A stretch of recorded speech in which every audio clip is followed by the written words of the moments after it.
For those of you who are just joining us and happen to be wondering what this is, or if you're walking by, let me fill you in.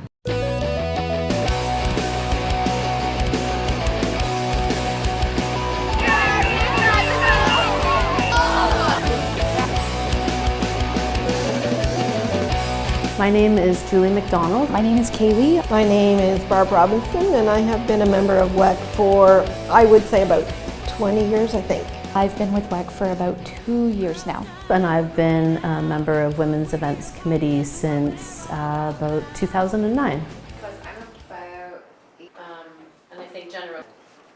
Take Back the Night is an international protest against men's violence against women. When something happens to women, they get assaulted, the first thing police say is, you should be careful.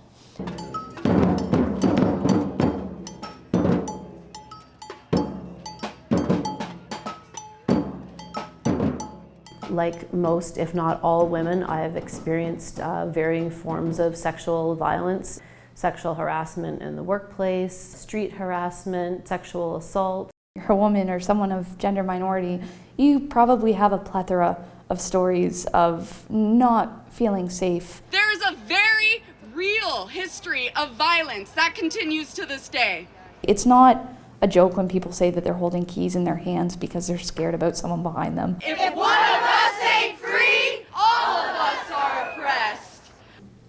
Take Back the Night is an international protest against men's violence against women. So it's done all over the world, generally around the same time at the end point of September. We gather on the corner of Central and Richmond, just inside the entrance to Victoria Park. The way that the night sort of rolls out, we start with everybody's showing up, they're setting up. We have community partners such as Inova and Safe Space. They'll set up their tables, and while that's going on, we have sign making, Live music, sidewalk chalking. singing, we have drumming. When the gathering is finished, we have a rally. We have speakers who are generally so incredibly powerful. I would like to remind the London police present that it's your privilege to have been invited to attend tonight because it's good for your public relations. Meanwhile, it is deeply uncomfortable for many of us. As Indigenous women, we have been over-policed and remain underprotected. Yet, the London police want us to pay for their services tonight.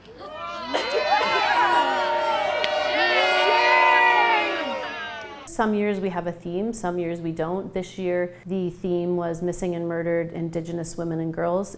So we had Alyssa Rose from Atlosa Native Family Healing Services talk about human trafficking of Indigenous women and girls. I'm going to share a couple stats with you. 6 out of 10 incidents of violent crimes against Indigenous women go underreported.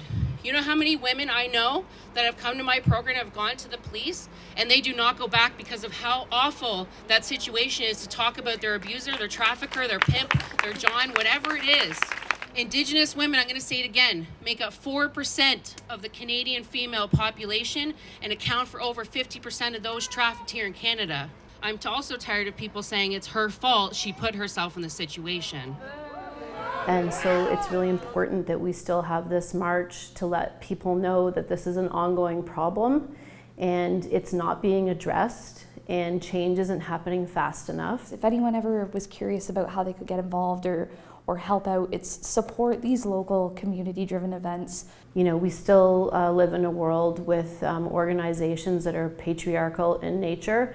A lot of men are still in positions of power and they protect themselves and they protect each other, you know. Read up on this stuff, get familiar with it, show up to these local events. And this perpetuation of violence is preventing women from living their lives fully. We're constantly having to deal with this trauma and we don't receive support to deal with it. And when we do ask for support, we're blamed for it or we're not believed. So, you know, women are tired, we're angry, and we want change. Whatever we wear, wherever we go, yes means yes, no means no.